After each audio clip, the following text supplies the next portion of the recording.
My husband came home, drunk again for the 5th time this week. "Nina, where's my food?" he demanded, his voice harsh. I heard plates shatter in the kitchen as I tried to get out of bed. My stomach had been bothering me since morning, making it hard to move. Another crash echoed from the kitchen, and I hurried toward him. "I'm sorry, I'll get it ready now," I said, trying to calm him. "I thought you were eating out with your workmates." He grabbed a glass and hurled it against a wall. I almost lost my footing as the glass shattered. "Even if I eat out, you should still have food ready. You're worthless. Go to hell." He stormed toward me and shoved me down. The pain in my stomach flared as I hit the floor. "This is all your fault. Every day that you, I see how miserable my life is. A useless wife who can't even cook, let alone give me a child." He walked past me, heading to our bedroom. I stayed there on the floor, trying to endure the pain. Mark always does this. He never lets me forget how worthless I am in his eyes. Maybe he's right. I haven't been able to give him the one thing he wants most: a child. We've tried everything: medical treatments, spiritual advice, but still no baby. He blames me for everything. He says I'm the problem. I struggle to get up, nearly collapsing again as the pain in my lower abdomen surged. This pain has been haunting me all week, and my period is 5 days late. The next morning, I was preparing breakfast when the doorbell rang. I opened it to see one of my husband's co-workers. "Good morning, Mrs. Hayes. Mark left his phone in my car. I wanted to return it before he heads to the office. He might have an important call." "Thank you, Mr. Ortega. I'll make sure he gets it." "You're welcome. Take care." I heard my husband approaching, and when I turned to him, his face was dark with anger. "Hey, Mark, I brought your phone back. I'll see you at the office." Mark waved at his co-worker as he drove off, but the moment the car was out of sight, he grabbed me roughly. "What are you up to?" he yelled, his grip tightening. "Mark, you're hurting me," I said, trying to pull away. His eyes were wild as if I'd committed some terrible offense. "I saw how you smiled at Jake. Are you two having an affair?" he shouted again. "What? He was just returning your phone," and I smiled out of politeness. "What's wrong with that?" He slapped me hard across the face. My jaw went numb from the blow. "And now you're talking back. If I ever catch you doing something, I will kill you." He's threatening me. After that, he let go of me and walked out of the house, leaving me behind as if I meant nothing. I couldn't keep it together, and the next thing I knew, I collapsed.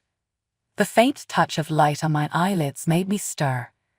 When I opened my eyes, a doctor was shining a flashlight in my face. He paused and smiled. "Ah, you're awake.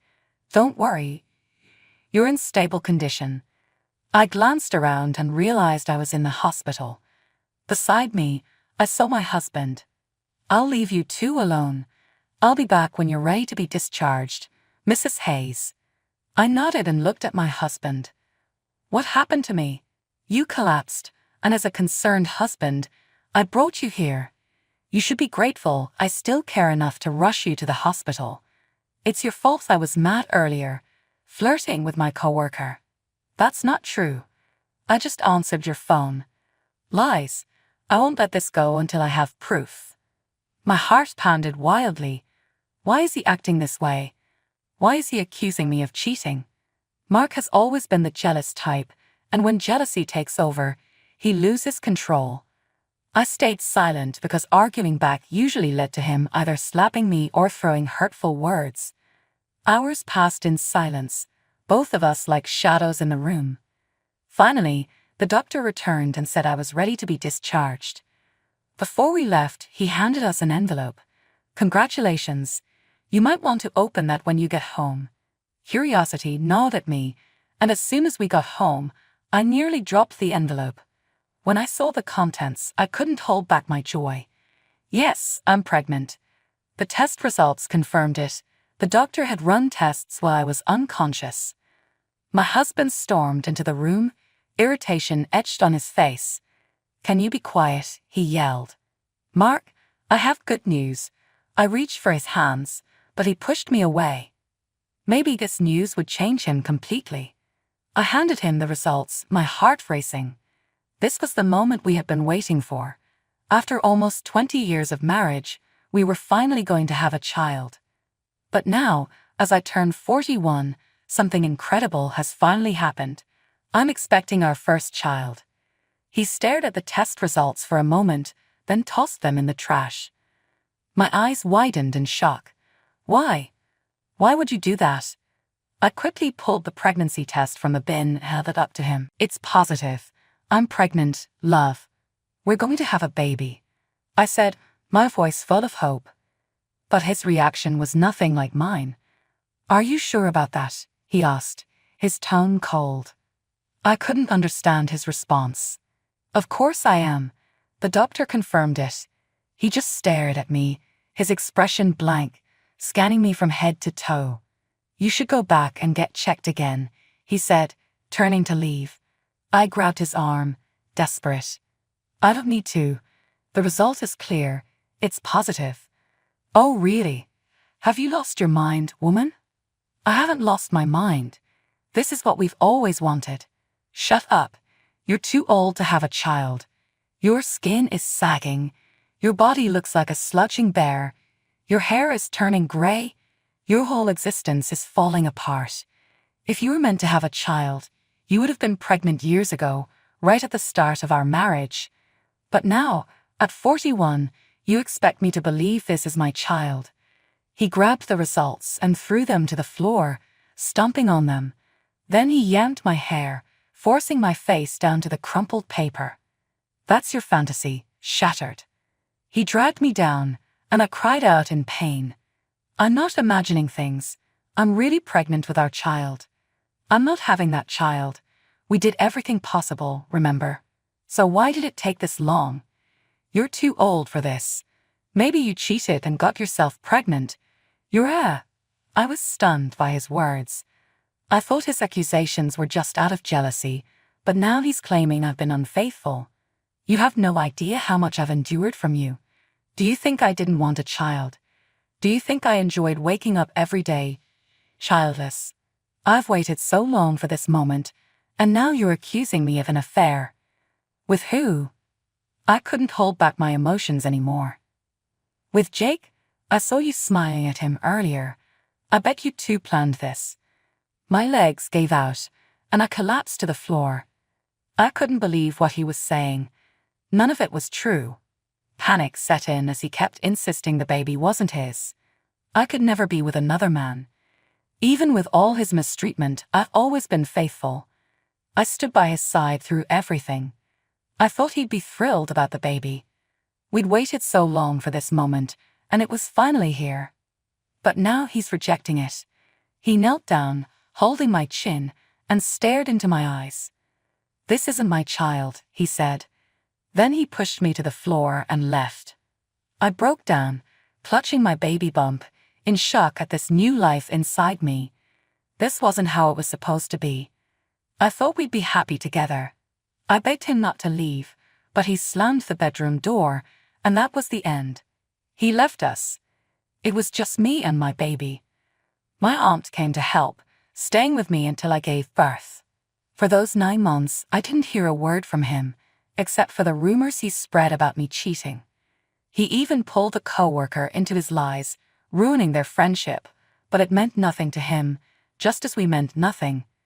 When the day came, I gave birth to a healthy baby girl. The doctor said it was a miracle I could have a child at my age without complications. I held my baby close. She was beautiful, even then. She had Mark's nose. "I'll call you Miracle," I whispered. My aunt hugged us both. "Don't worry, Dina. I'll always be here for you." 13 years have passed, and life is good with my daughter by my side. My aunt's help with finances made all the difference. I work hard, both as an office clerk and an international tutor, to give Miracle a bright future. She's grown into a loving, charming, and beautiful young girl, the greatest gift I've ever received.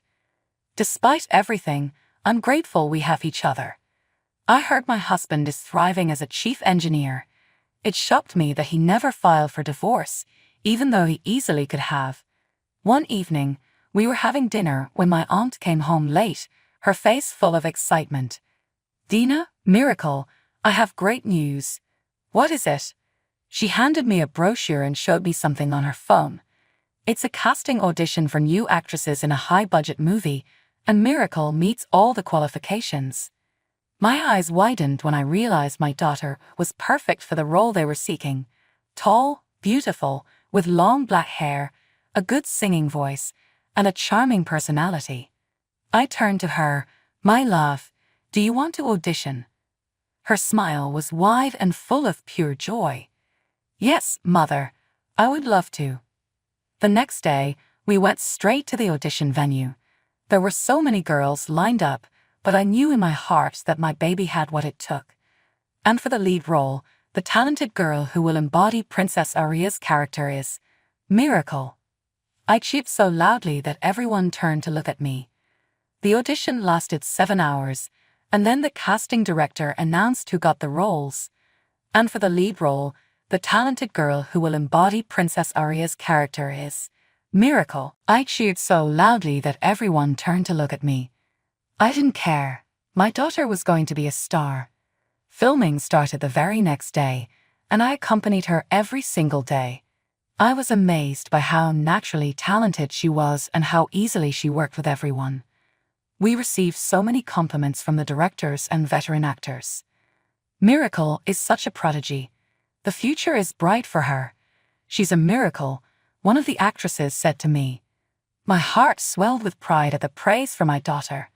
Months passed, and the movie premiered. It became an instant hit, and my daughter's fame skyrocketed overnight.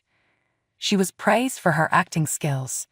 A clip of her in one of the movie's emotional scenes went viral, and everyone was talking about her incredible talent. Her influence grew, and she amazed me even more when she decided to use a portion of her earnings to buy a small, old engineering company's building, turning it into a home for homeless children. "Mom, I'm so happy I could share my talent with the world and use it for something good. I am so proud of you, my little one. You never cease to amaze me. The world is lucky to have your talent." I hugged her tightly as we sat together in our living room. She buried her face into my chest, and I wanted her to know just how much I love her. As I looked around, I saw how our lives had changed, moving from the struggles and mistreatment I endured with my husband to this beautiful life with my daughter. I can honestly say, I wouldn't trade this for anything in the world. We were enjoying each other's company, laughing and talking, when I heard a knock at the front door. One of our maids quickly opened it, and suddenly, loud voices filled the air. "Sir, you're not allowed inside. This is private property. You have no right.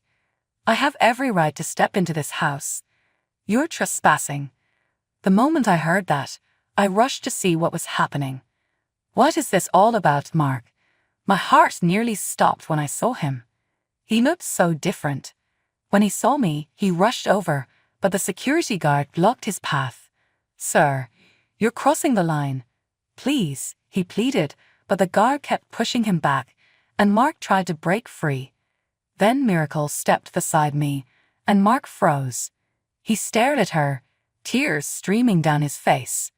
Miracle clung to my arm, hiding behind me. Mark moved closer, and I signaled the guard to let him through. As soon as he reached us, he dropped to his knees. Seeing him like that took me back to the days when I was in his shoes. "I'm so sorry for everything I've done to you, my love. I will forever regret all the terrible things I did. Please forgive me. Please take me back," he cried, bowing his face to the ground. His sobs were deep, like he had lost everything. He looked at me, then at our daughter. "My child, look at you. You've grown so much. I saw how amazing you were on TV. When I realized it was you, I couldn't stop crying, thinking about how much I've missed. I'm so sorry for abandoning you. You disowned me. Mark's tears fell harder when he heard our daughter's words. The regret in his voice was clear. I'm sorry. Please forgive me. You left us with nothing. You treated Mother like she was nothing to you. You never claimed me as your child because, to you, my life meant nothing. I squeezed my daughter's hand, trying to calm her down. Mark kept crying. Please help me. I have nowhere else to go. And now you come back because you're the one with nothing. Where were you when we needed you? I lost everything. My family, my career, my money, my engineering company. It's all gone. When he said that, something clicked in my mind. You owned that engineering company, didn't you? I don't own it anymore. Someone bought it for charity. I gasped at his words. Even at his lowest, he was still arrogant and disrespectful. I bought it. I bought your company for charity, my daughter clarified. Mark's eyes widened as he realized the truth. He will never have our forgiveness. If you want forgiveness, you need to earn it. Learn from your mistakes and become a better person. I'm glad a man like you didn't raise me. You've lost the chance to get your family back, your life back, to be exact. After my daughter said those words, she went inside, leaving me standing over Mark. I didn't feel pity, just a sense of peace. The trauma he caused us was finally behind me. You've lost everything, Mark. Guards, take him away. He's not welcome here again. The security guards escorted Mark away, and from that moment, Miracle and I poured ourselves into growing the charity foundation we had started. My daughter became not just famous but truly influential. We never saw Mark again, and I'll never consider his forgiveness until he learns to forgive himself for what he did to us.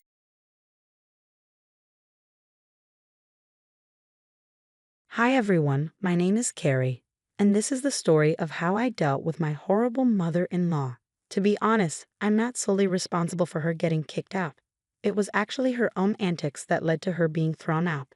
She almost ended up dealing with the cops if I hadn't been the bigger person. My mother-in-law, Elena, is simply an insane person. She's one of those women who hate other women being around. Unfortunately for her, she ended up having a daughter just after her son. Adding to her misery, her son Keith ignored her protests and married an ambitious woman like me. From the beginning, Elena was incredibly rude and judgmental towards me. Keith and I met through a dating app, which Elena found outrageous. She said, "Why the hell did you pick up a woman from a dating app? You know girls of this type usually like to sleep around and cheat on their partners." Mom, what is wrong with you?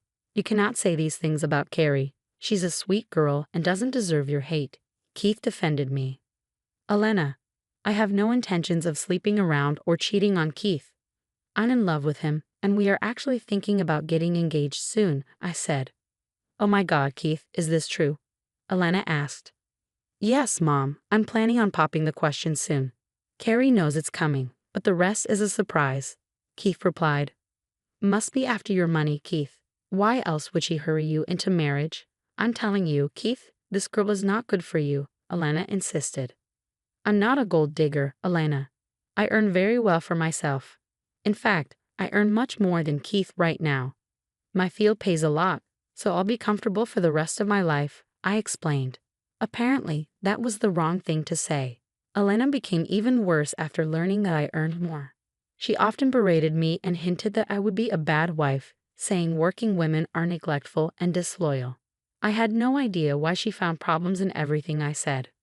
So I decided to ask Keith's sister, Maxine, about Elena. Maxine, I have no idea why your mom hates me so much. No matter how many times I prove her wrong, she finds something to complain about, I said. Mom is like that, Carrie. She thinks girls are either gold diggers or useless second-class citizens. It boggles my mind why she thinks like that, even after being a woman herself. She didn't even spare me. Mom neglected me all the time and didn't help me with college, but she paid in full for Keith, Maxine explained. Now, Maxine, you don't need to demonize Mom. Yes, you had a problematic relationship with her. But that doesn't mean she hates women, Keith interjected. You've always been blind towards her, Keith. I don't blame you. She was always a good mom to you. She loved and spoiled you. You didn't see what she did to me, Maxine retorted. Keith, I think Maxine might be right to some extent. I wasn't present when you two were teenagers, but I can see what Elena is like. Plus, I've noticed her dismissing Maxine's achievements, I added. There's no use trying to defend me, Carrie. Keith has always been biased about Mum. Watch out, Carrie. If Mum turns on you and wreaks havoc on your life, Keith might just take her side instead, Maxine warned. Maxine and Keith got into a verbal spat after this, arguing about Elena's treatment and favoritism. It was clear to me that Keith was somewhat disillusioned by Elena's motherly behavior towards him. She was actually a very toxic woman, and I hated being around her. Maxine's words stayed with me. After Keith and I got married, I understood that she wasn't far from the truth. We should have started our married life as a couple, but Keith ended up bringing Elena along. When we announced our engagement, Elena quit her job and demanded that we take care of her. She said she was getting old, and it was time we took care of her. I never liked her, but I didn't say no, mostly because Keith wanted to take care of his mom. I lost my parents in college, so I didn't have the heart to turn him down. Elena started living with us, and she quickly became a living nightmare. She constantly ordered me around and did nothing all day. After I returned from work, she would say, "What took you so long, Carrie? Have you forgotten that you are a married woman? You should have been here sooner. There are plenty of house chores left. Who will do everything?" "Elena, I had a late meeting and couldn't get home sooner. I can't leave before completing my work in the office," I explained. "And what about the work at home? Do you expect me to act like your servant and do it for you?" She snapped. "I will do everything now. Keith will help out. It's not a big deal," I reassured her. "Mom, you don't have to shout at her. We will do everything together. It doesn't take time when two people do it together," Keith chimed in. "Absolutely not, Keith. Men don't do house chores. Your father never helped me, and this is Carrie's job. If she can't balance work and house chores, she needs to leave her job or get a divorce." Yep, that's my mother-in-law for you.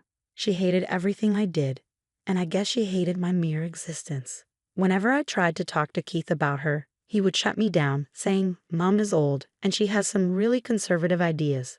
You don't have to take her seriously. She means no harm." Are you kidding me, Keith? You're not the one on the receiving end of her insults. It's humiliating and exhausting. I can't take her words anymore. Relax, you're overreacting. Mom can be cranky sometimes. I'll try to talk to her about her behavior. You have to be a little patient with her. Maxine was right. Keith rarely took my side. Yes, he defended me against Elena at times, but mostly he asked me to compromise. I was getting tired of his behavior. What's worse was that I was paying a huge chunk of the household expenses because Keith was supporting Elena with his small salary. I felt disrespected and humiliated even after doing so much for Elena. The worst of Elena's behavior was yet to come. A little over a year after we got married, both Keith and I found job opportunities that would significantly increase our pay. We both got shortlisted and needed to go through an interview process. Unfortunately, Keith's interview was delayed, but mine was scheduled soon. Elena absolutely hated it. She said, "Carrie, you seriously can't be thinking of taking the job. That would not be good at all. You don't need to go to the interview." Why would I not take the job? It would raise my salary significantly. I will finally have the job of my dreams. You are a married woman, Carrie. You can't think about your job all the time. If you get the job, you will earn way more than Keith. How can you even think of earning more than your husband? That is so disrespectful. Mom, that is ridiculous. I'm so proud that Carrie has an amazing offer. I want her to get the job. This is her dream job. Don't be so naive, Keith. She will start to financially abuse you. She will lose all respect for you and treat you poorly. Plus, she will try to get rid of me. Don't let her go for this interview. I'm no one to stop her, Mom. I'm telling you that I don't mind all these things. You are overreacting a little. Leave her be, Mom. Elena, I have had enough of you treating me like this. It can't happen again. What I do with my life is none of your business. You don't have the right to comment on it. Elena never backed down from her demands. She tried to do everything in her power to dissuade me from attending the interview. She even suggested that I should skip the interview to support Keith since he couldn't attend his. As my interview date approached, I became very careful. I knew Elena would try to mess things up. On the day of the interview, I saw Elena walk into our study right after I left the room with my CV. Back then, I thought nothing of it. I was excited for my interview and because Keith had finally gotten a call for his interview, which was scheduled for the same day. Keith didn't tell Elena because he wanted it to be a surprise when he got the job. However, things came crashing down when I came home after my interview. Keith looked super sad. Keith, what's wrong? Why do you look so sad? Did something happen at the interview? I asked. Carrie, I didn't get the job. Just look at my damn CV. They took one look at it and rejected me. What are you talking about, Keith? You have the perfect CV. There's no way they were not impressed. Keith handed me his CV. I was shocked. It wasn't his CV at all. It had my name and gender written on it, but everything mentioned in the CV was wrong. It painted me in a bad light and didn't contain a single word of my actual achievements. I had no idea who made this or how it got mixed with Keith's CV. I could see why bringing in something like this could create a bad impression and result in rejection. Keith was devastated. I don't understand this, Carrie. How the hell did this happen? This is not your CV either. It has a bunch of awful things written on it. It can't be that I took yours instead. No, you didn't take mine, Keith. I had an original CV for the interview. That's how I got the job. If I had taken the one you have, he would never have given me the job. This is so bizarre, Carrie. I'm devastated that I lost my job because of this stupid thing. I need to know how this happened. It's killing me inside. Seeing Keith in this mental state absolutely crushed me. It was true that Keith was looking forward to the job, and it pained him to lose it. I was also confused about the fake CV Keith had. Then it clicked. It must have been Elena who had tampered with Keith's CV. She had no idea Keith had an interview. She was trying to sabotage mine and failed. I was filled with anger, but I kept my cool. I needed to show Keith what Elena was really like. So I said, Keith, I think you should ask Elena about this. I'm sure she will have some interesting information for you. What do you mean, Carrie? What does Mom have to do with this? Well, I'm sure you remember how she didn't want me getting the job. I have a feeling she was trying to get my CV replaced with a fake one to destroy my chances. No. Mom would never do that. She didn't even know I had an interview today. Exactly, Keith. She didn't know you had the interview. If she had known, she would have been more careful. I actually saw her sneaking into the office with a file in her hand. By then, I already had my CV in my bag. I guess she looked at your file cover and thought it was mine.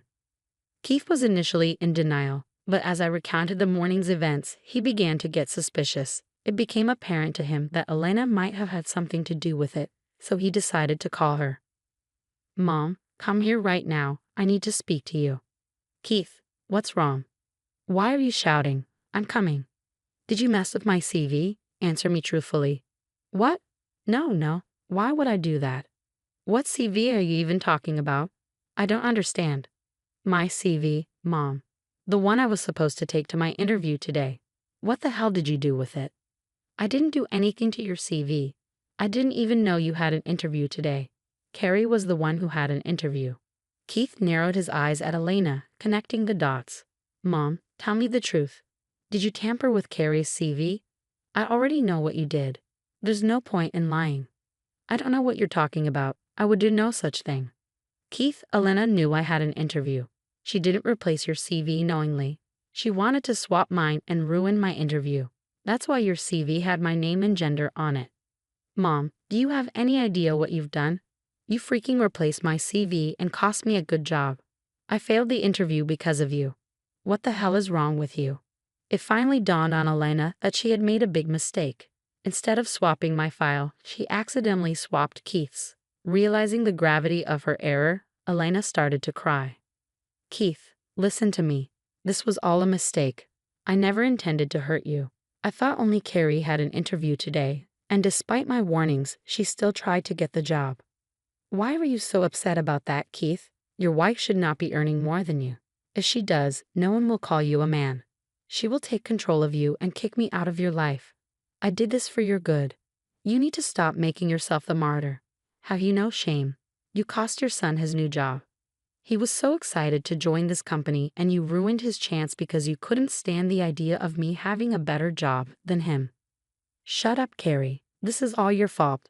If you hadn't tried to get a better job than Keith, I wouldn't have had to do this. There would have been no mishap. I told her not to go for the interview. I had no choice but to stop her. I never wanted to hurt you, Keith. I just wanted her to get rejected. Keith was already very pissed, and hearing Elena's nonsense just set him off even more. All the times you've manipulated and controlled us, it ends now. Keith had never been this angry at his mom. He finally understood how cruel and manipulative she could be. Keith snapped and tore into her. Enough is enough, Mom. Carrie and I brought you into our house and didn't take a penny from you. This is how you repay us? Have you no shame? Keith, Carrie is responsible for this. She constantly pushed my buttons and forced me to do these things. She wants me out of your life and is blaming everything on me. My wife selflessly took you in without any complaints. You are the one who started all the trouble. For months, I ignored her concerns and took your side. I protected you because you are my mom. Now I see I was wrong. I should have kicked you out sooner. How can you say that, Keith? You can't just kick out your mom. I know you don't mean this. You're just angry. I meant every word I said. Starting today, you are never welcome in our house again. We'll give you a month's notice. After that, I don't care where you go, but you won't live with us. No, Keith, you can't do this. Carrie, you've destroyed my life. You're taking away my son. I will never forgive you. Don't blame me, Elena. You brought this upon yourself. I did not instigate anything. You destroyed your relationship with Keith all by yourself. You must be so happy, Carrie. This is making you very happy, isn't it? I will not let you go, you witch.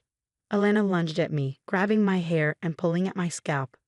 Keith intervened, pulling her off me and shouting at her. Keith went ballistic, and Elena started crying uncontrollably. He even threatened to press charges against her and kicked her out instantly.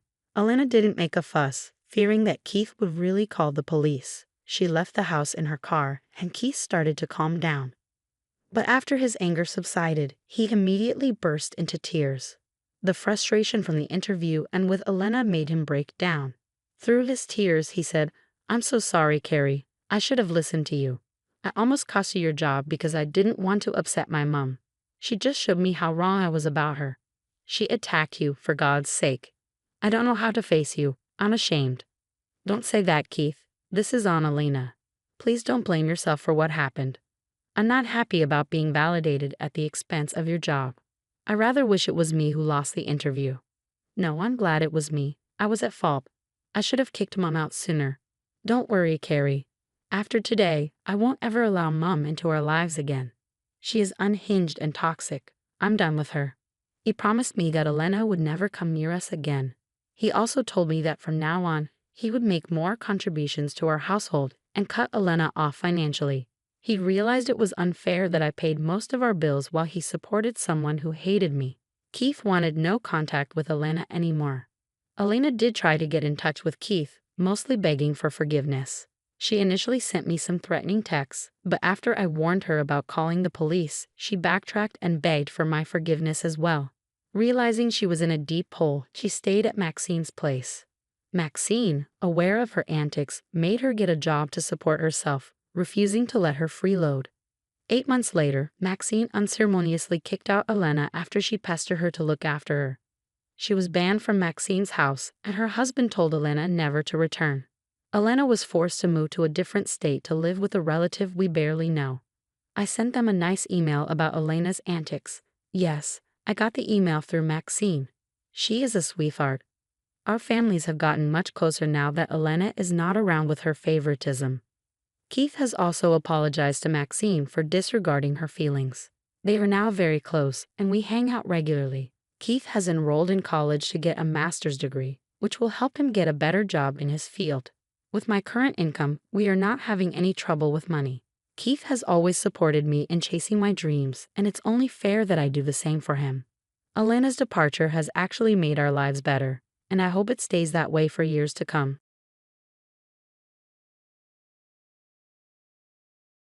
Have you ever come across people who live like parasites? My name is Violet, and I've met 3 such individuals. My in-laws are the quintessential leeches. They never worked hard and always wanted more than they could afford. My husband Nate was the only successful member of his family and quickly became their cash cow. When I was dating Nate, I had no idea how bad things were. He warned me, but I refused to believe him. After we got married, I saw just how bad his parents, Ben and Donna, were. He also had a brother, Shane, who was the golden child and had never worked a day in his life. And he wasn't a teenager, he was a grown adult in his 20s. Because of my in-laws, Nate and I had to sacrifice a lot. Nate had a good job while I was a stay-at-home wife. This was a joint decision since Nate's job was stressful, and he needed someone to take care of him. We were okay with this arrangement. However, money was always tight because his family took half of his salary. He paid their rent and utilities along with ours, yet they were never satisfied. Nate, you need to put in more money towards us. It's not fair you spend so much on your wife. She can get a job if she wants money. We're a 3-person family. We deserve more. What you give us isn't enough. Do you want to see us in poor condition? He just wants to keep his useless housewife happy. I don't know why he pays for her. All she does is lounge around the house and look at her phone.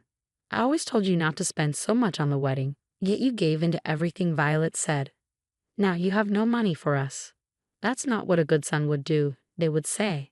The emotional blackmail never stopped. Surprisingly, they never made Shane work. He stayed with them, and Nate had to pay for his expenses as well. I never complained because I knew family was important. However, I had no idea I would become a victim of my in-laws. It all started when Donna and Ben got sick one after another. The hospital bills racked up, and the entire situation was pretty stressful for all of us.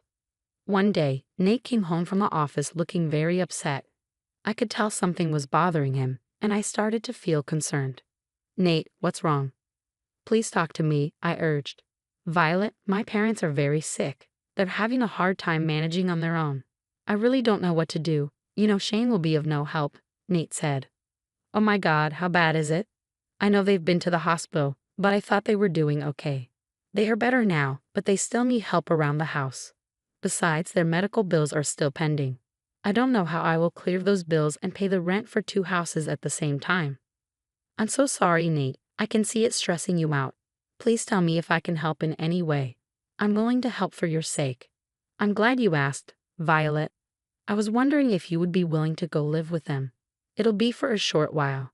Our lease will end next month anyway.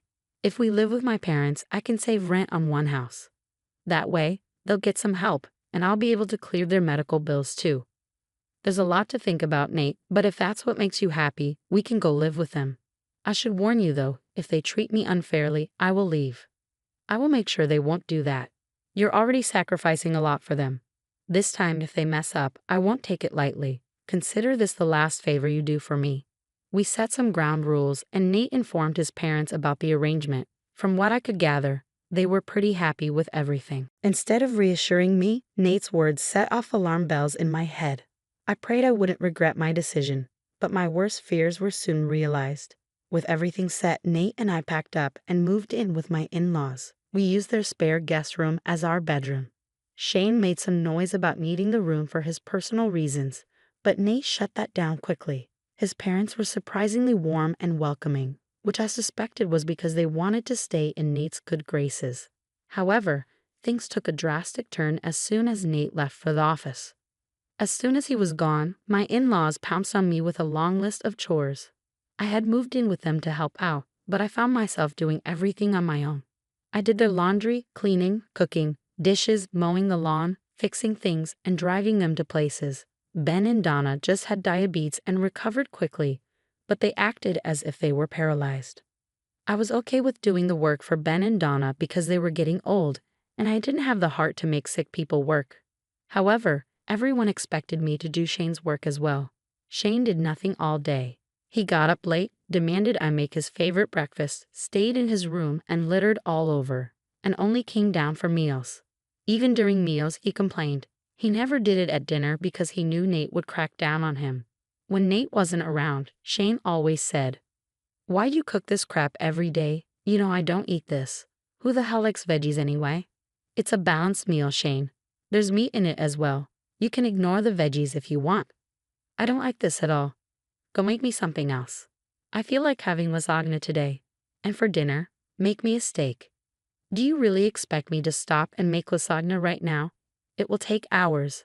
I just finished cooking 2 meals today and still have to prepare for dinner. Why don't you make yourself something? How dare you talk to me like that? I don't cook. I'm a man. Women should do the cooking. My brother is looking after you for a reason. It's your job to feed and work for his family. No, I'm only responsible for taking care of Nate. All this is extra. Besides, Ben and Donna are sick, but you're fit as a fiddle. You need to help out more. Hearing this, Shane called out to his parents in a classic man-child fashion. It was so ridiculous that I would have laughed if I weren't mentally and physically exhausted. Ben and Donna came running, and they sure appeared fine when defending their son. They heard Shane's tale and said, "Violet, how dare you tell my son to help? This is your job as a housewife. Nate didn't marry you to be a parasite in this family.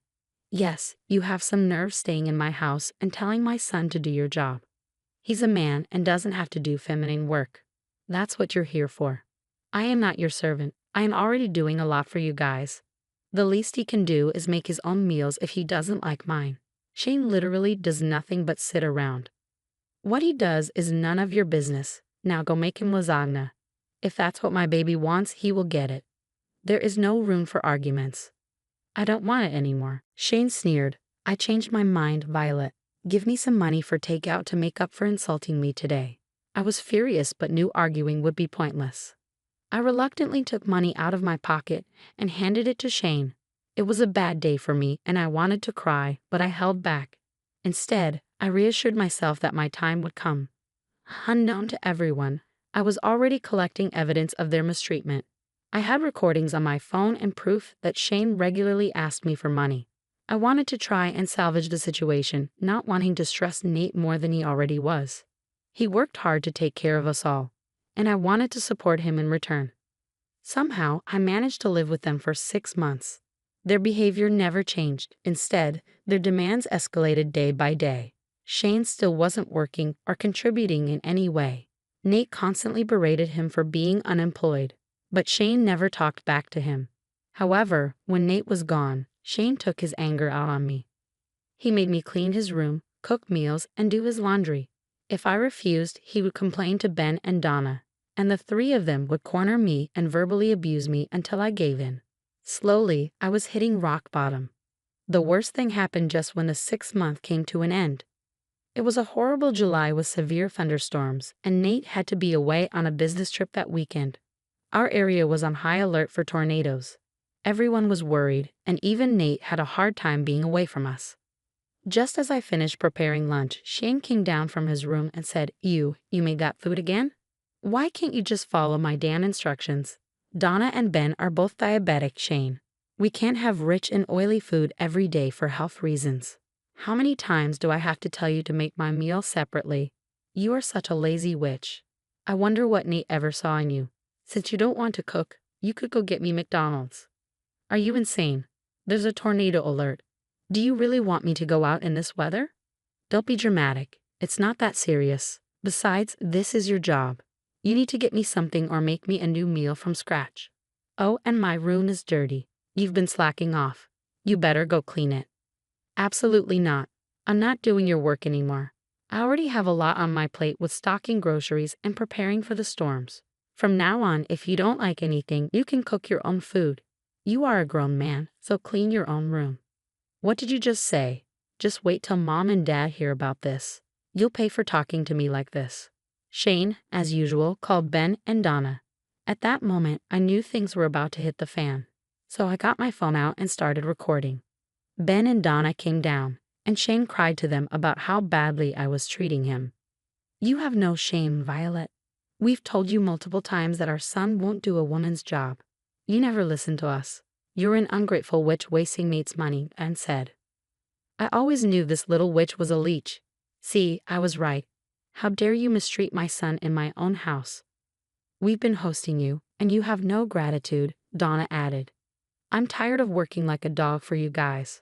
All you three do is sit and complain. There is just so much a person can take. Besides, I'm working enough for this household. You are the ones living like parasites. How dare you insult us and call us parasites? It's Nate's duty to look after his parents, and you, as the daughter-in-law, are responsible for taking care of us, Ben retorted. Telling her won't work anymore. She's gone too far. We need to teach her a lesson, Ben. Since this is our house, Violet, you are no longer welcome here. If you can't respect us and do your job, you need to get out. Donna declared. Yes, Mom, Dad, kick her out. That will teach her not to disrespect us in our house, Shane chimed in. With that, Donna grabbed me by the arm and dragged me towards the door. Before I could react, she pushed me out and locked the door behind her. I fell on the wet grass, scratching my hands and knees. I immediately got up and started banging on their door. No, you can't kick me out. What is wrong with you? There's a tornado coming and the thunderstorm is already here. You can't keep me outside. Stop shouting, Violet. It'll be of no use. This will be the perfect lesson for you. Now you will know what it feels like not to have a roof over your head, Donna shouted from inside. This is inhumane. You need to let me in. I can't stay out in the storm. It's not safe. I'm already drenched to the bone. Yell all you want, but we'll protect our son first. A girl like you needs to know her place. Now go away before I call the police. I continued banging on their door and crying, but they just turned and left for their rooms. Within seconds, I was completely soaked and started shivering from the cold. The storm was already in full force, and I was scared for my life. Just when I had given up hope, a neighbor lady approached me and told me to come with her. I followed her to her house and felt a wave of relief wash over me. She was an old woman who lived next door and had heard the entire ordeal. She decided to help me. As soon as I reached her house, I broke down in sobs. I knew it was time to finally stand up for myself. The neighbor lady gave me fresh clothes and comforted me while I cried on her sofa. As the storm died down, rage boiled within me and my resolve grew stronger. I immediately called Nate once I had a better signal and said, Nate, there's something I need to tell you. What happened, Violet? Is everything okay? Has the storm passed? I saw it on the news. Yes, the tornado didn't hit, but there was a bad thunderstorm. The weather has calmed down now. Then what's wrong, dear? Tell me immediately. I'm getting anxious.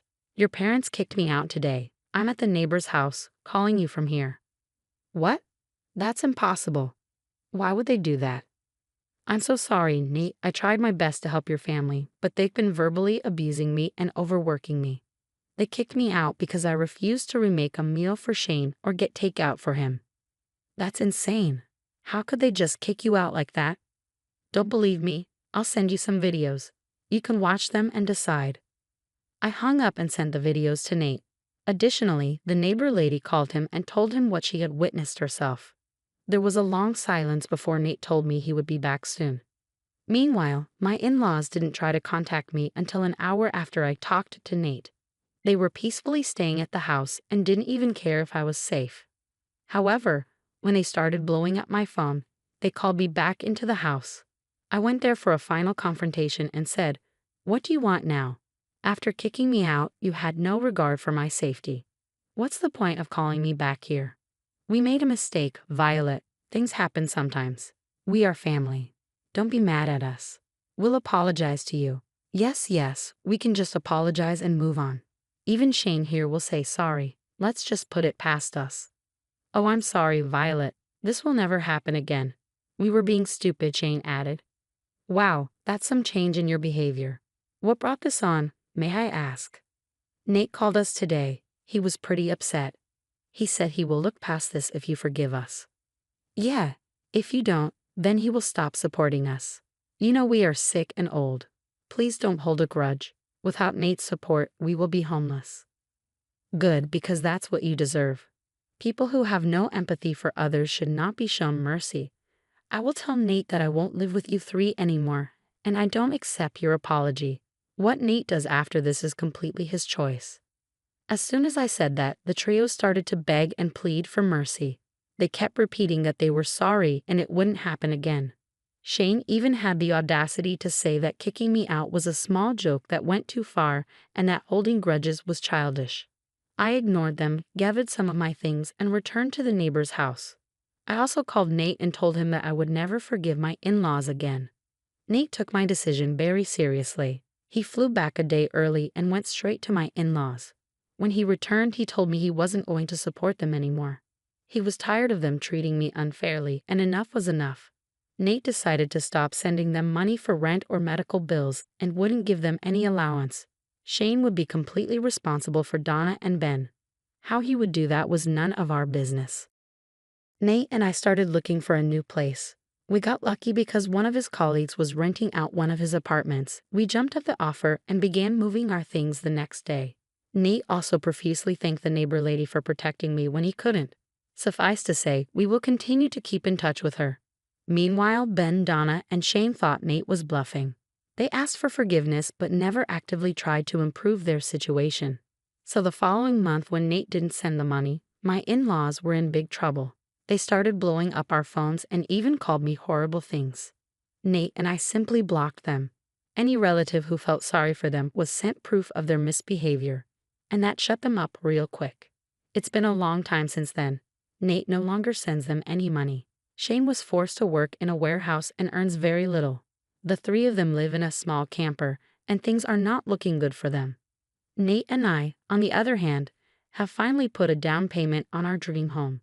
I'm also currently pregnant and expecting our first child. We are looking forward to our new life, away from the leeches that are my in-laws.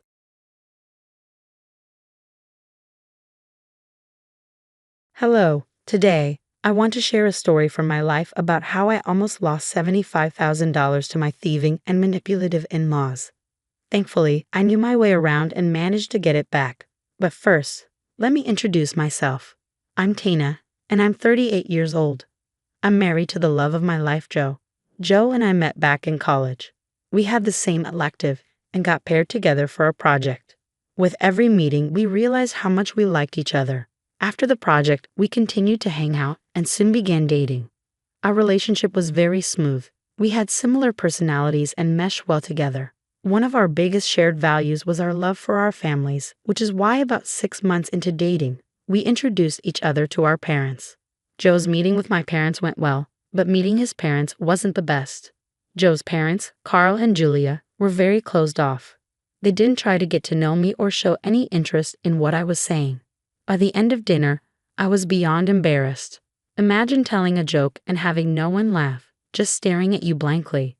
That's exactly what the entire dinner was like. When Joe dropped me off at my place, he'd apologized for his parents' behavior. He explained that they were apprehensive about him dating in college because they wanted him to focus on his studies. I felt like that was a valid reason, so I let it go. About 3 years after we graduated, Joe and I got married. We waited until we were financially stable and settled to tie the knot, which was a great decision because being able to spend without worrying about the future is a blissful form of security. After we got married, I noticed a change in Julia and Carl's attitudes toward us. They had been cold to me up until the wedding when I told them where I worked during a conversation. I held a good position at a well-recognized bank, which must have piqued their interest. Suddenly, they were a little more open. However, this openness came with something ugly. They would make crude remarks at my expense. Whenever Joe or I said anything about it, they brushed it off, telling us to lighten up because they were only joking. Joe and I aren't very confrontational, so we just stuck with it. Then came the requests for money. I come from a low middle-income family, so I knew what struggling looked like. The only people who helped my family were other family members, so when my family asked for money, I never said no. It started innocently with Julia needing money to pay off a ticket. She hadn't brought enough money and asked me to bring some over. I helped her out and never asked to be paid back, and she never made an effort to repay me either.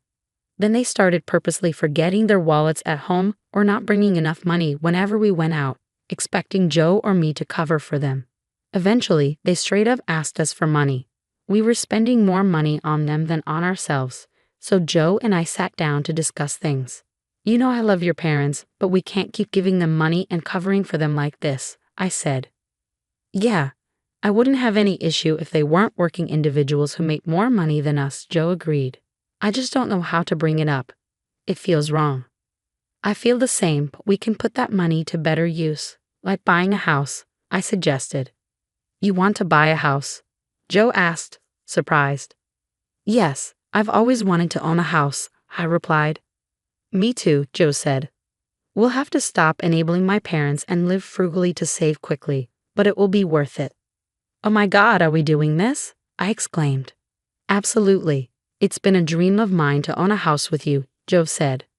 Joe and I started saving the next month, putting aside more than half of our pay towards savings. It was initially a struggle because we were used to certain comforts, but we quickly adapted.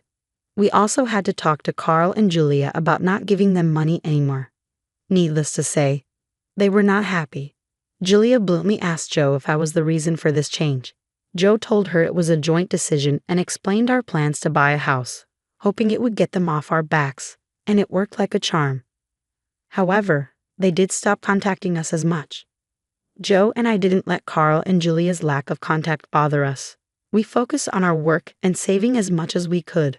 Of course, sometimes we dipped into our savings to finance something big, but overall, we stayed committed to our goal. We got right back on track with our savings and didn't let that setback get us down. In about 2 years, we had saved up around $76,000 in our joint account. We were overjoyed and shocked by how well we had done. One weekend, Joe had been avoiding me all day. I was concerned that something was up, but every time I tried to talk to him, he went silent or said it was nothing and walked away. I gave him the entire day, but by evening, I sat him down for a serious talk. Okay, I've given you time to figure out what's wrong. You need to tell me, I said. There's nothing wrong, Joe replied, trying to deflect. I'm going to stop you right there. Both you and I know that's a lie. Spill. Please don't be mad at me, he hesitated. What's wrong? I did something really bad. Oh no, what did you do? It's okay, you can tell me. I won't get mad. I gave my parents the money we had been saving up for our new house. What? Why? They called me yesterday morning and said they had a lot of medical bills and other huge debts. They made me feel guilty about having so much money, so I gave it to them. I wanted to help them out, you know. Oh, sweetheart, I don't know how to feel about that, but if you stand by your decision to help your family, who am I to say anything? Well, that's the thing. I really regret my decision. Why? I was scrolling through Facebook this morning before you woke up and saw this post my dad made about them going on a luxury cruise they had always wanted to go on. Here, look. I was panicking. I didn't know what to think. How could Joe do this to us? More importantly, how could Carl and Julia do this? We had been transparent with them about our struggles. Joe had opened up to them a lot about it, and they had given him advice on how to save money. Seeing them openly declare their luxury cruise on social media, thanks to us, felt like a slap in the face. I made it worse for myself by checking our joint account balance. There was just $11,000 left. I stared at the screen in disbelief, my mind blank from shock. All the money we had saved over the past few years was gone. All the years we lived frugally felt wasted. I couldn't be mad at Joe because he truly thought his parents were in serious need, but seeing them spend it on a luxury vacation was something I couldn't stand. Joe looked miserable, and while I couldn't be mad at him, I also knew I couldn't easily let this go. He knew his parents had a history of tricking family members out of their money. Usually, it was a small enough amount to forgive, but $75,000 was too much. I grabbed my keys and drove to his parents' place. I knew they wouldn't give up without a fight, but I was determined to get our money back. Once I parked in their driveway, I took a couple of seconds to steel myself for the confrontation. I walked up to their door and rang the bell. Julia answered. Oh, what are you doing here? Who is it, honey? Carl called from inside. It's just Tina, Julia replied. What's she doing here? Just ask her. Tina, be quick. We don't have time for you. Because you're too busy spending our money. I told you she'd be here for the money, Carl said, approaching the door. Look, Joe gave it to us fair and square. Only because you tricked him. We did not. Yes, you did. You lied about having to pay off huge medical bills. It wasn't a lie. We really did have a lot of debt, but we cleared it all out. I'm glad we could help. Now fork over the rest of the money. It was given to us, so we get to decide what to do with it. Yeah, could you do us a favor and not disturb us again? Thanks. With that, Julia shut the door in my face. I was stunned. I tried ringing the doorbell again and even banged on the door, but they ignored me. I sat back in my car, fuming. I started the car, reversed out of their driveway, and drove around until my anger calmed a little. The audacity that Carl and Julia had was shocking. How could they not feel bad for robbing their own child by tricking him? I remembered how miserable Joe had looked when I left, so I drove back home. By the time I got back, a good couple of hours had passed, and my phone had died pretty much as soon as I had left the house earlier. When I walked into the house, I saw Joe pacing back and forth in the living room, looking beyond worried. He didn't notice me, so I cleared my throat to get his attention. He looked up in surprise before running up to me and hugging me really tight. "Oh my God, thank God you're safe. I was so worried," he said. "Why?" I asked, taken aback by his intense relief. "You disappeared 4 hours ago and your phone was unreachable. You didn't respond to any of my texts either. How could I not have been worried?" Okay, that was bad of me. I'm really sorry." "It's okay. I'm just glad you're safe. Where did you go, though?" "Your parents' house." "My parents? Why?" "To ask them about giving us our money back." "Oh, Tina, I'm so sorry." "Shush. I get where you were coming from, but you need to have your wits about you." "Yeah, I will. Did they give you the money back?" "Nope." "Oh, yeah. Remind me why this isn't making you freak out." "Because I have a plan to make them give back our money." "Is there any way I could help?" "Oh, yeah, definitely. This plan rides on your help." Joe had a friend who worked with the income tax department, and I worked for the bank where Carl and Julia had their accounts. All I needed was a letter from Joe's friend to freeze their accounts. I would love to see how long Carl and Julia would stay away from me after they could no longer use their money. Joe's friend owed him a huge favor because Joe had used his connections to help his friend get his current job. Joe called him up and explained the whole situation. His friend was more than ready to provide a letter ordering the freezing of Carl and Julia's account. I got on a call with him the next day at work and provided him with all the necessary details about Joe's parents' accounts. We went over the letter together, and he told me that I would get it in a week. That timing was perfect because it was right before Carl and Julia were set to go on their cruise. Since their cruise was all expenses paid, they probably wouldn't even notice that their accounts were frozen. With that extra time, I could also work on filing a case against them for lying and stealing from us. I knew that Carl and Julia would contact me when they realized their accounts were frozen. I would use the case as leverage to get them to pay me back in full. A week later, Carl and Julia left for their cruise. They made sure to send Joe a picture of them on the ship, rubbing salt in the wound. Joe felt beyond upset when he saw the picture, and if I'm being honest, it made my blood boil too.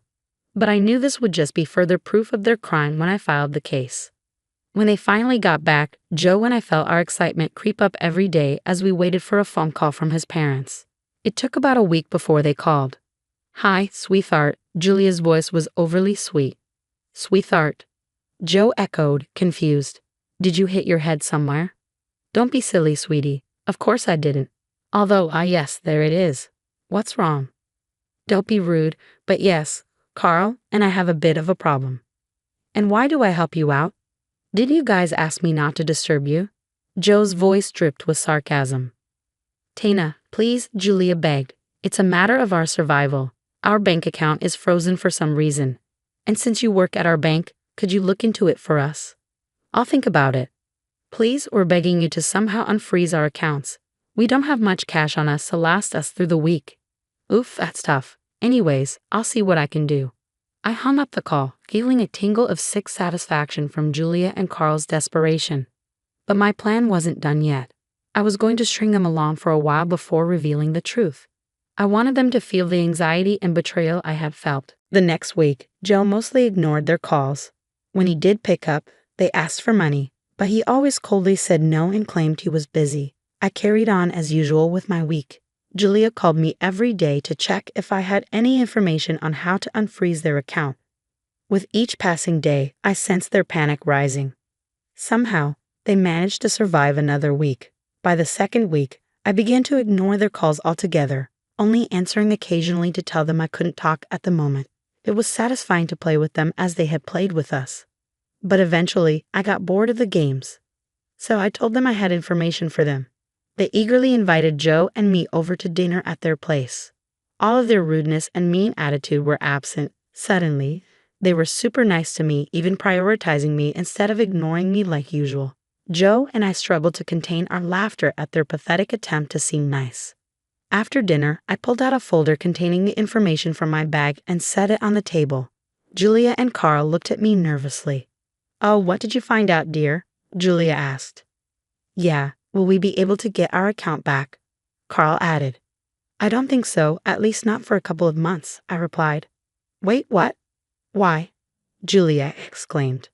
The funny thing is, I completely forgot I had done this when you were on your cruise, I said with a smirk. What are you talking about? Carl demanded. I had your account frozen, I revealed. What? Are you mad? Why would you do that? Julia shouted. That's what you get for manipulating your son and stealing from us, I said calmly. You're a monster, Carl yelled. No, you guys are the monsters. You knew just how much owning a house meant to Joe. You knew how hard he worked to earn that money. You knew all the sacrifices we made, yet you stole from us. How many times do I have to tell you that we did not lie?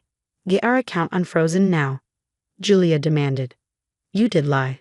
Just because you embellished the lie doesn't take away the fact that it was still a lie. Your account will remain frozen until you pay us back in full, I insisted. We'll take you to court, Carl threatened.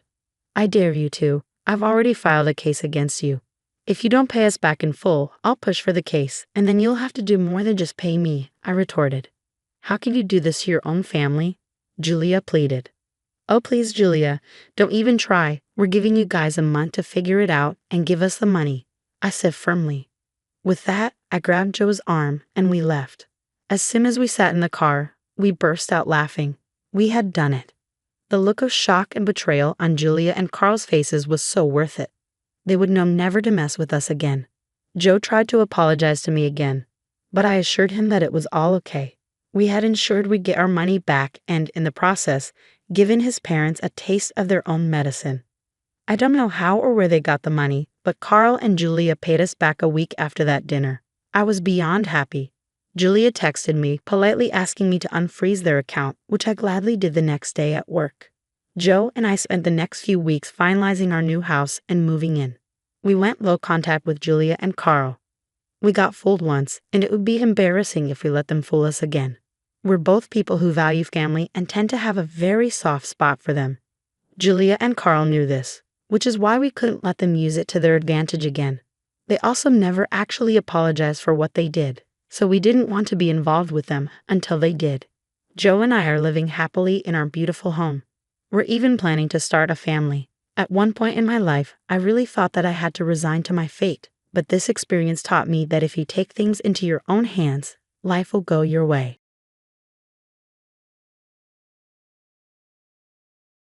Hey there, I'm Clara, and I've got quite a story for you. My in-laws thought they had the perfect prank up their sleeves.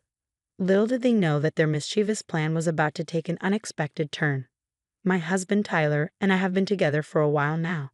We met in college and instantly clicked, becoming inseparable. His infectious laughter and caring nature drew me in, and I couldn't help but fall head over heels for him.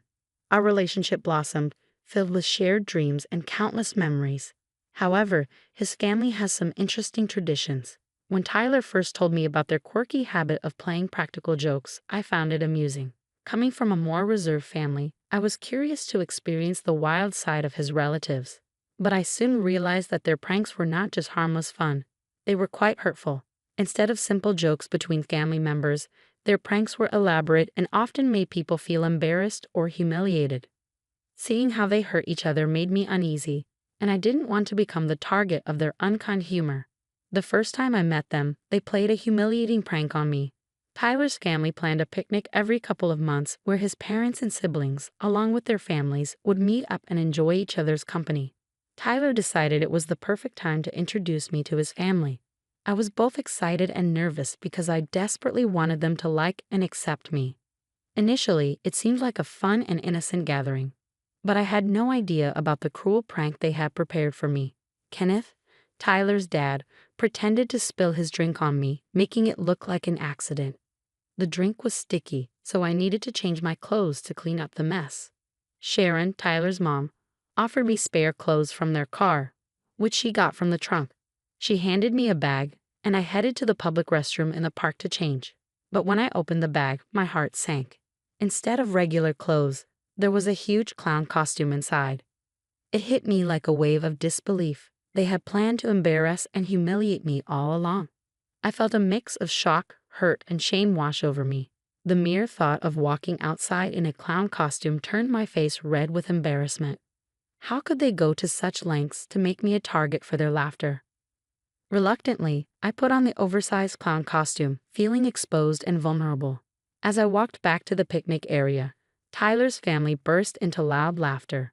Their mocking laughter filled the air, intensifying my embarrassment. All I wanted was to disappear at that moment. The stares and whispers from other people in the park only made me feel worse, adding to the weight of their cruel prank. It was really hard to bear their laughter and teasing, especially because I had wanted them to accept and welcome me.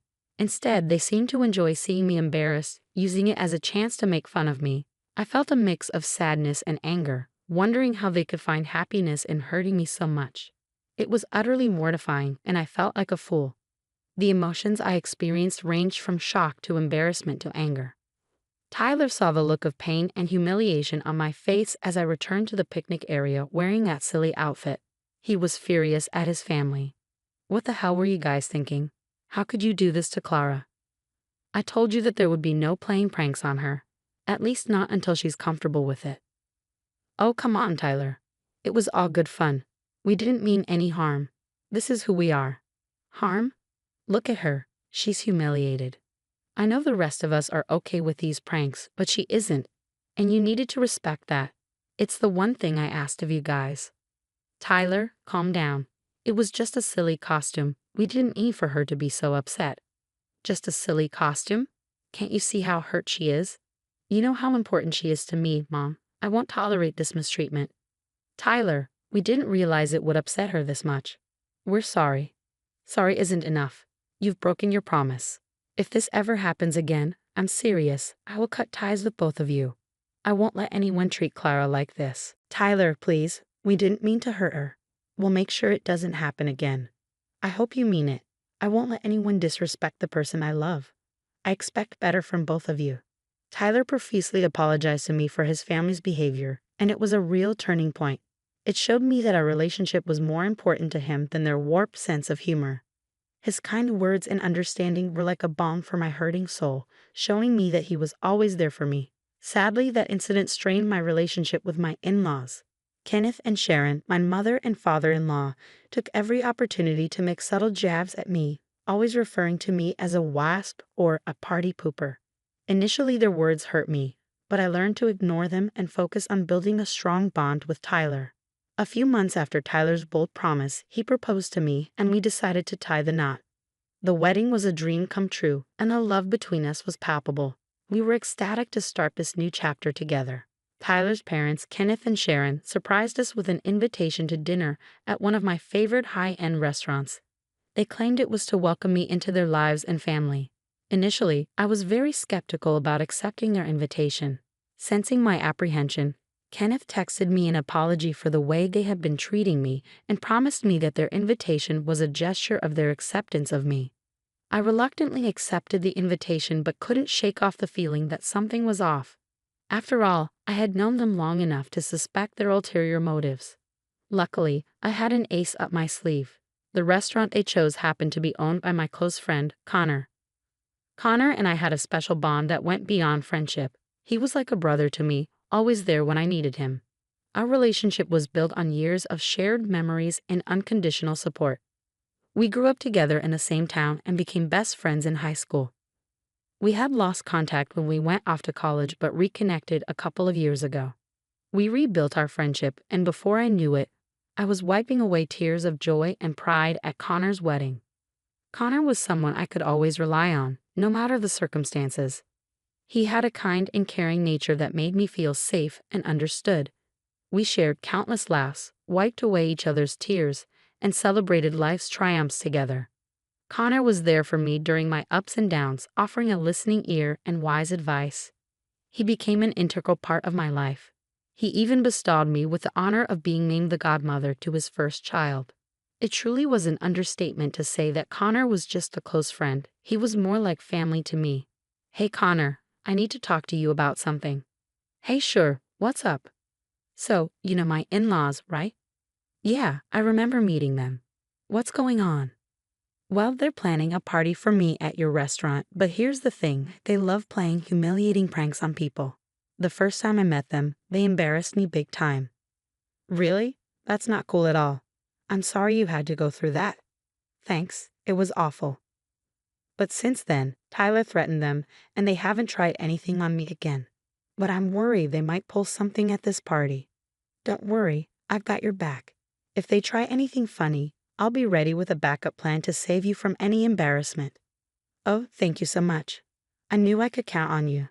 It means a lot to have someone on my side. Of course, you're part of our extended family here. We won't let anyone humiliate you. Just trust me, and we'll make sure you have a great time at the party. I appreciate that. You're amazing. You better tell my kids that I'm amazing when they're a little more grown up. Shut up. I'll need some time to think about it. After my conversation with Connor, a wave of relief washed over me. I felt a glimmer of excitement and anticipation for the party, no longer consumed by fear. Connor's support brought me a renewed sense of confidence, reminding me that I had allies in this battle against humiliation. A few days before the party, I called Sharon to remind her about the importance of accurate reservations. Hey Sharon, I wanted to talk to you about the party at the restaurant. I just wanted to remind you about the importance of accurate reservations. Oh, Clara, I've got it covered. You don't need to worry about it. I know you're busy with the party preparations, but the restaurant has some strict policies, and I want to make sure everything goes smoothly.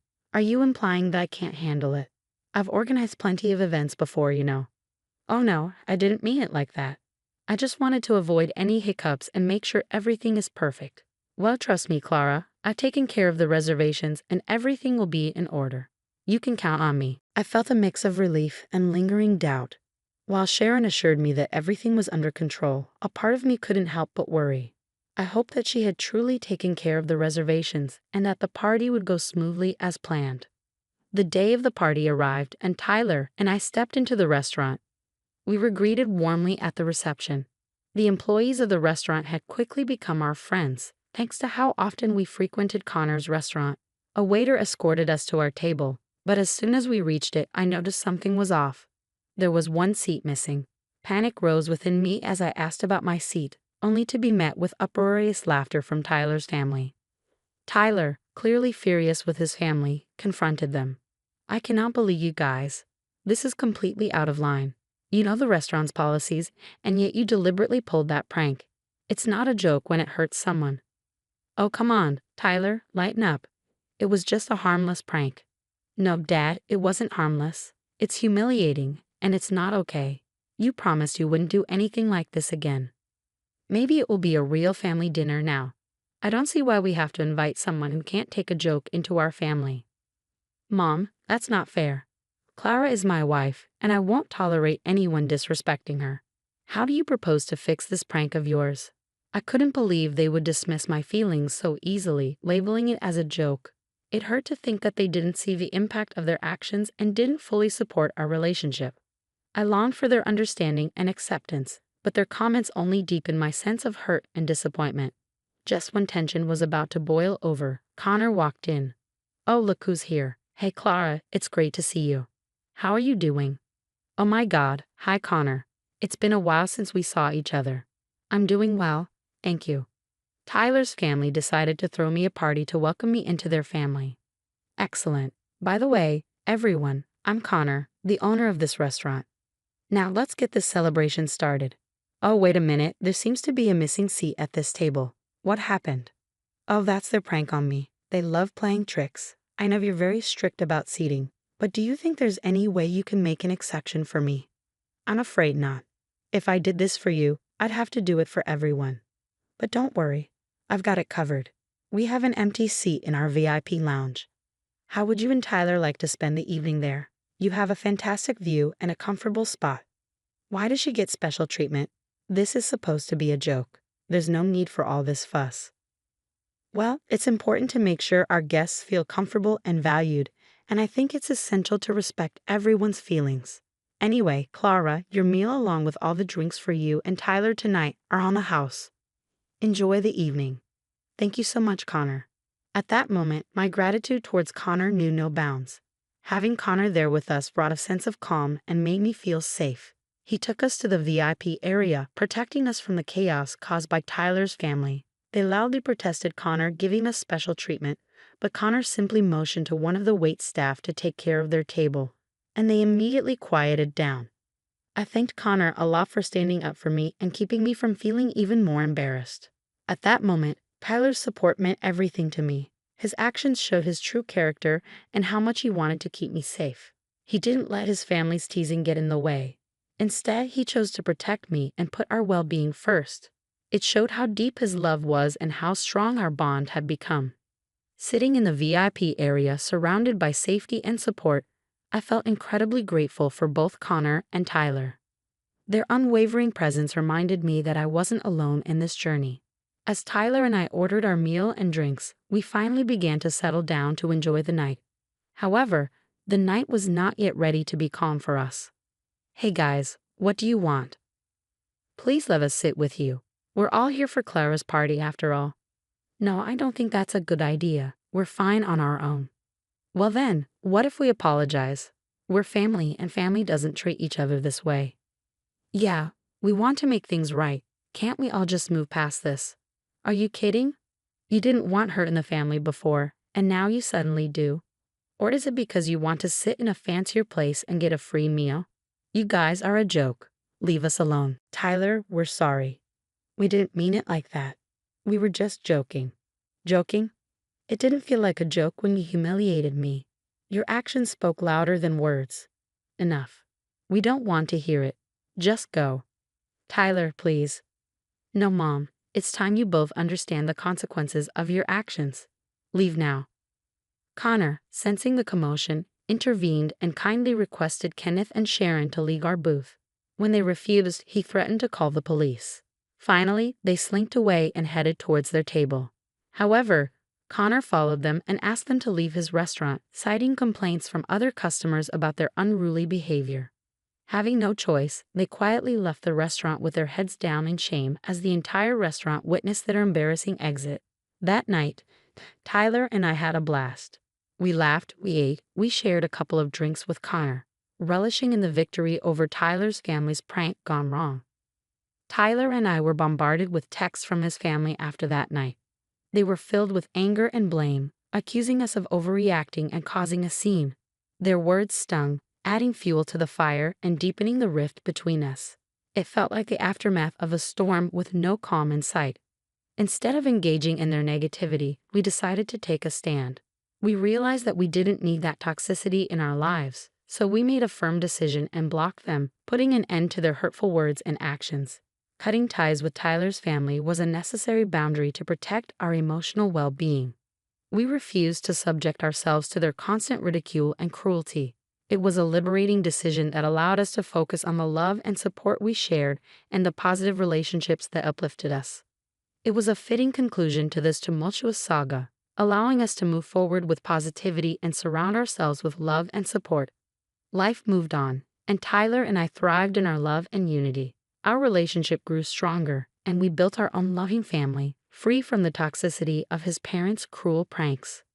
Thanks for sticking with me through this roller coaster tale. Remember, sometimes the sweetest victories come from the unexpected allies we find along the way. Don't let anyone's cruel pranks dampen your spirit or break your resolve.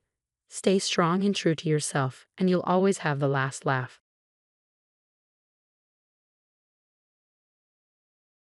My name is Judy, and I'm 33 years old. I don't have a big family, so experiencing such a large event was definitely one of the perks of marrying my husband, Kyle. The music was blasting, and the air was filled with laughter and chatter from Kyle's family. This was the first time I had ever been at a function like this. Unlike me, Kyle comes from a very large family. They were celebrating a family reunion in a grand way with at least 100 people in attendance. It was an opportunity for us to meet distant relatives and enjoy good food. But as fate would have it, the day turned into a nightmare for me. Although this outing was meant to be filled with joy and celebration, it turned sour when I encountered my rude and hostile mother-in-law. She made it her life's mission to disrespect and belittle me, especially because she believed I was unable to conceive. But she couldn't have been more wrong. I just couldn't tell her the truth, at least not yet. My journey to motherhood has been far from easy, filled with medical appointments, emotional roller coasters, and dashed hopes. But what made it even more excruciating was having Hannah, a woman who should be a pillar of support, constantly prodding and mocking my struggles. At the function, she approached me and said, "Judy, my dear, you're still not pregnant. You should really get a move on, you know. You're not getting any younger. Oh wait, you're infertile. What a shame. I really wish my son had married someone who could at least conceive a baby. I was taken aback by her words. How could someone be so blatantly rude and malicious? I felt the blood rushing to my face, unable to believe what I had just heard. I had to ask her to repeat herself. What did you say? You didn't hear me. Must be all this loud music. Hold on for 1 second. As if I wasn't already embarrassed enough, Hannah did the unthinkable. Because this was such a large event, she walked over to the DJ and requested to use his mic. Attention, attention, everyone, she called out. Everyone started to pay attention, and I felt a deep dread about what was coming next. Some of you might know Judy, Kyle's wife. I wasn't going to do this, but I thought this would be a great teachable moment for her and everyone here. We're all family, right? Seeing that this had bad news written all over it, Kyle, who was somewhere off in the distance, started making his way to the DJ booth. He knew his mother all too well and knew she wasn't going to say anything positive about me. Unfortunately, he was too far away to reach her in time. If you turn your attention towards Judy, you'll see she's not pregnant or carrying an infant. This is honestly shocking, considering she's been married to Kyle for 5 years now. Anyhow, it's not her fault. I guess she is infertile after all. Mom, that's enough, Kyle shouted. Although Kyle screamed, his unamplified voice was no match for the boomy microphone his mother was using. She continued. Don't worry, Kyle. This is a teachable moment. Judy, I know the truth is hard to hear, but you have to hear it anyway. You are infertile, and as a result, you're wasting everyone's time here. We're all not getting any younger, and I want to see my grandchildren.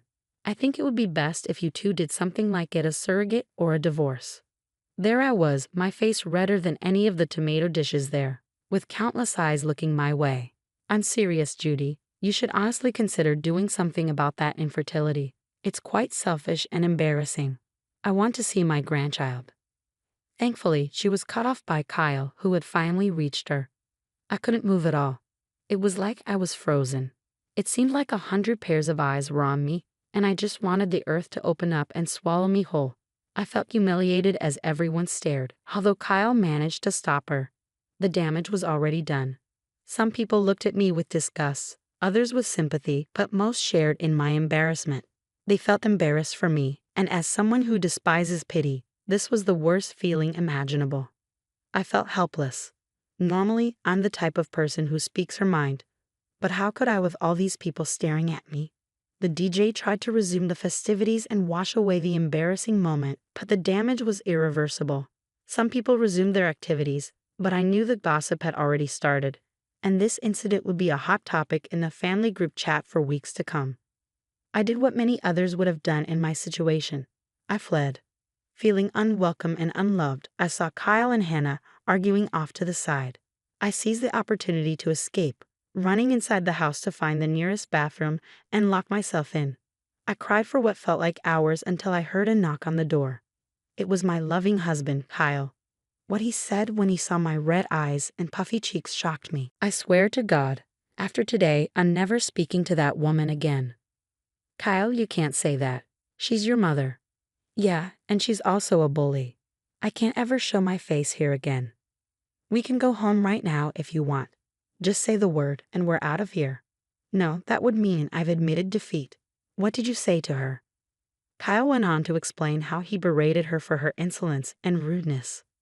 Why would she say something like that? We don't even know half the people who are here. I still can't believe she said that. I know, love.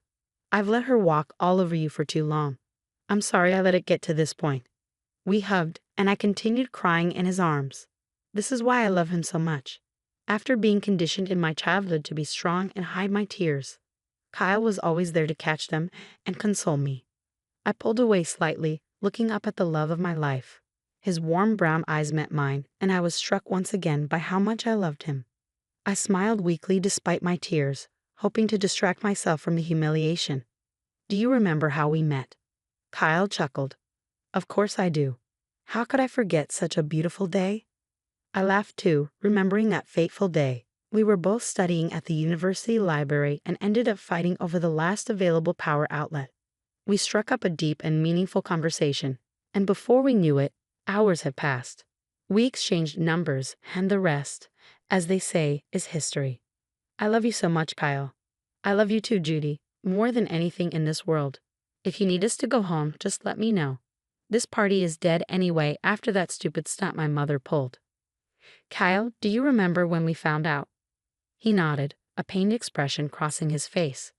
We were trying so hard, and I thought maybe I was the infertile one. But finding out it was you who was infertile was somehow even worse for me.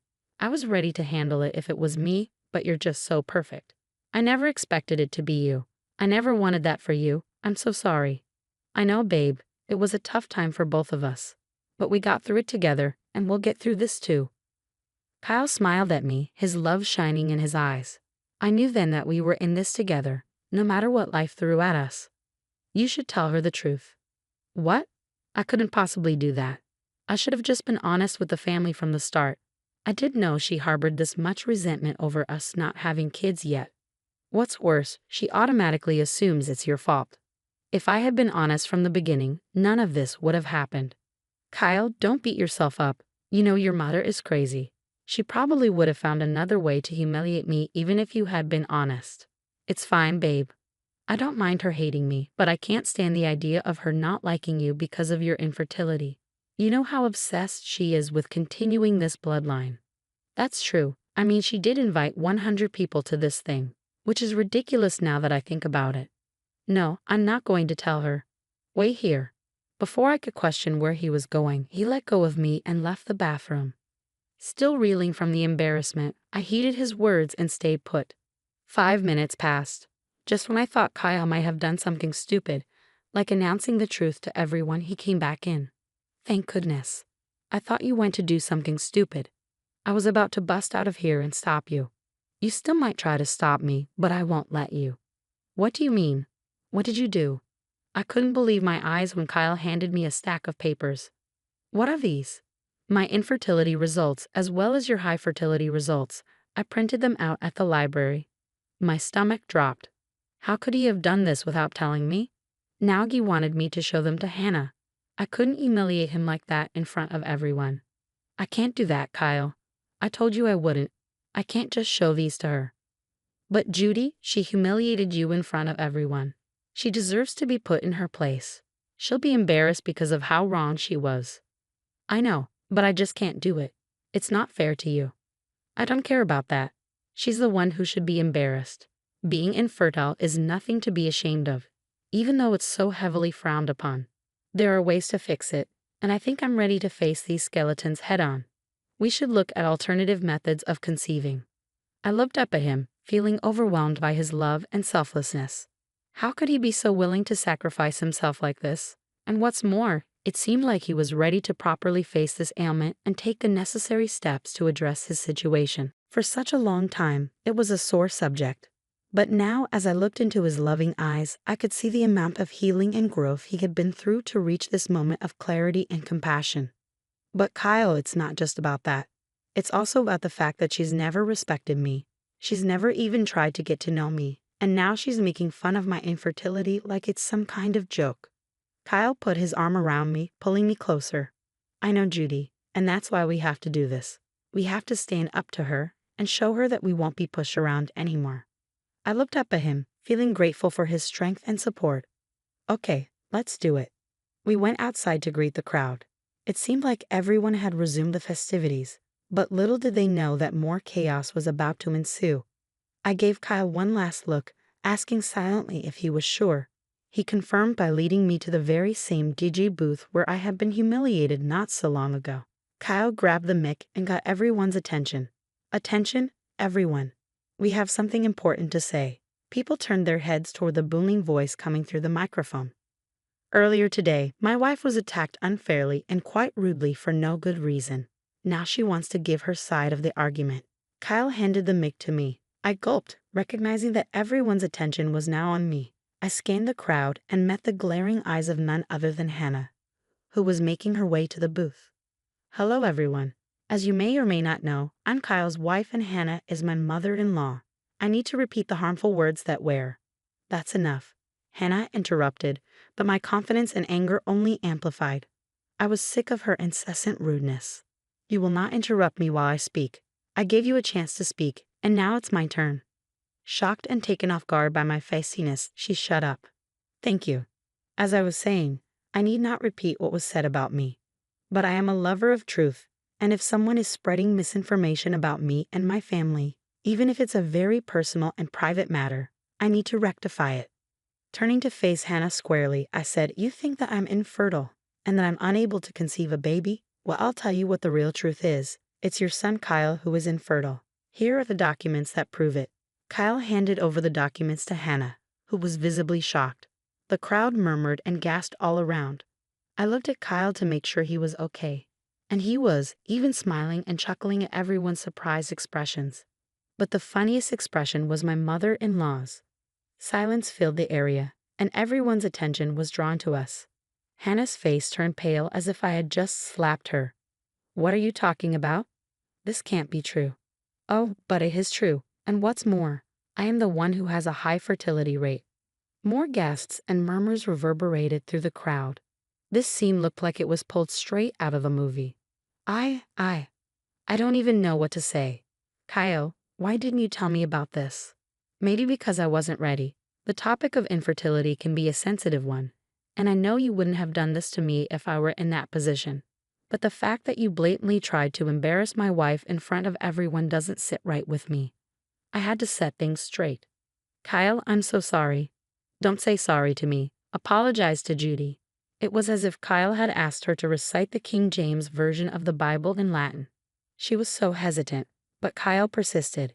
He even grabbed the mic from me and began to chant, "Apologize." He kept chanting it over and over, and slowly but surely, the crowd followed suit, all demanding for Hannah to apologize to me. But because of her pride, even the pressure from a whole mob of family members couldn't sway her. "I'll do no such thing. She doesn't deserve it." Even if I was incorrect about the fertility thing, why didn't she just say it? It's her fault for not clearing up the air earlier, and now she wants to embarrass me. People began to boo her like she was a terrible music artist performing a terrible set. Feeling embarrassed on her own property, she ran inside the house, attempting to escape the judgment being passed. The story doesn't end there, though. We resumed the festivities while Hannah spent the rest of the event holed up in her room. Several aunts and uncles made attempts to lure her out, but to no avail. She was stuck in her pride, and it was leaving a sour taste in people's mouths. Nonetheless, we enjoyed the rest of the reunion. Various family members, both known and extended, approached Kyle and me, commending us on our bravery. Some were glad we finally put that woman in her place, while others didn't know the extent of her maliciousness. By the end of the evening, it truly felt like a big, happy family reunion, which I was so grateful for. The next day, exhausted and drained, we received a call from one of Kyle's aunts. She said the family had a meeting and agreed they wouldn't include Hannah in any future family events until she apologized. They also recommended we remain distant from her until she could grow up and take accountability. I agreed wholeheartedly. I didn't want to be subjected to her cruel remarks again. While I wasn't surprised by the decision, it still stung to hear that our family was now officially divided due to Hannah's incessant hatred toward me. Kyle and I discussed the situation and agreed it was time to move on. We couldn't keep enabling Hannah's toxic behavior by being bystanders in her abuse, and we needed to protect our mental health. We were already going through so much, and since we wanted to start a new chapter in our lives and build a family of our own, it was time to say goodbye to the drama and focus on building a happy, healthy life together. So we said our goodbyes to Hannah without any regrets or second thoughts. We sent her an email detailing our feelings, and Kyle left her a long voice note telling her that he would love for her to be part of the new life we were trying to build, but he wouldn't allow toxicity and negative energy to be part of it. Unsurprisingly, she never responded. To this day, we haven't heard from her. It turns out she prioritizes her pride so much that she's willing to give up her relationship with her potential grandchildren. Good riddance to bad rubbish, as they say. We didn't need that kind of negativity in our lives anyway, and we were better off without her. But deep down, I couldn't help but feel a twinge of sadness, at least for Kyle. Hannah was still Kyle's mother, after all. I had hoped we could be close one day, but it seemed like that would never happen. I don't know how Hannah is doing now, and I honestly don't care. But what I do know is that I'll never forget that day, and I'll never let anyone make me feel inferior again.